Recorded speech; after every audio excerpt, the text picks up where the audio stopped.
My name's Donald Nice. N-I-C-E. Like the place in France. On the Riviera. It was up to Donald how he pronounced his name. But I was about to become Mr. Nice. You chose Mr. Nice as the title for your autobiography? Yes. Because it was your favorite identity? Yes, yes. Why? Was it because of the name? Yes, it was partly to be provocative, because normally sort of drug dealers and smugglers and criminals aren't called Mr. Nice. So it was partly a provocation, and partly because it was my favorite identity.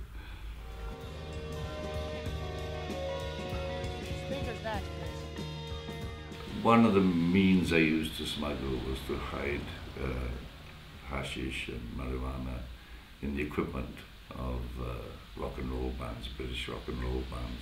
And well-known, well-famous bands? Yeah, I think. ELP, Pink Floyd, Eric Clapton, Genesis. I mean, quite famous ones. They didn't know, the bands themselves. You know, they were making enough money anyway, and security had to be thought of. And then I realised you don't actually have to have a band. You know, you just have to pretend to have a band. You know, you just fill in paperwork. So then I just used the name Laughing Grass. Yes, I mean there wasn't a band that existed called Laughing Grass. Does the defense have any questions for this witness? No. You slept in a lot of different jails Yes. in the world. Yes. Have you got in mind a kind of comparative table between the different prison systems?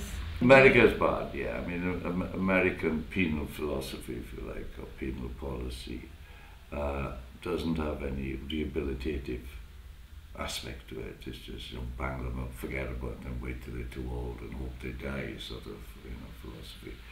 Whereas Spain, and Britain to a lesser extent, does seem to make an effort into giving you a chance to come back into society again. Well, it's you have to have them. You know, some people, there is no other solution that one can think of other than to put them in prison. You know, pedophiles, rapists, murderers. Of course, what else can you do? You have to put them in prison. But I think for almost every other crime, there's a better solution. It made me a better person, yes. Yeah, I think I was too full of myself, you know, too much of an arsehole really before, you know, full of my own self-importance. So I think I don't take myself as seriously now as I did before, and more concerned about helping people really. So I think it's done me good, yeah, you know, but it's not that I advise people to go there, you know, there must be quicker ways of achieving that character change. Rhys Ifans is a friend of yours? Yes, he has been for a long And time. he asked you to play your role if one day a movie... Yes. I mean, he wasn't an actor even then, and No. I'd written Mr. Nice, but it hadn't been published, so it might not have been published. But he said, if they do publish it, if they do make a movie, if I do become an actor, can I play you? And I said, yes.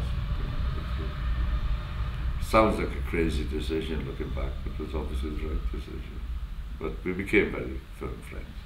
Well, he didn't study me at all. He knew me too well. You know, he knew me too well to have to study. He just put himself into me, I think, yes, and myself into him. You know, it was. I mean, he's a very, very, very good actor anyway. He gets totally absorbed in his role. So there was never any doubt that he would do the best job.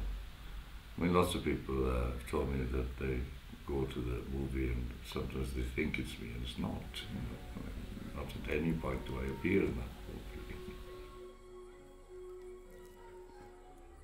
How would you describe your actual job? Today? Yes. A writer, a comedian, a DJ, and a campaigner for legalization. You don't consider yourself as an addict? Well, I don't care if I'm one or not, you know, as long as I can get it. I mean, you know, some people are addicted to soap operas or good weather, or, you know, I prefer to be stoned than straight, yes.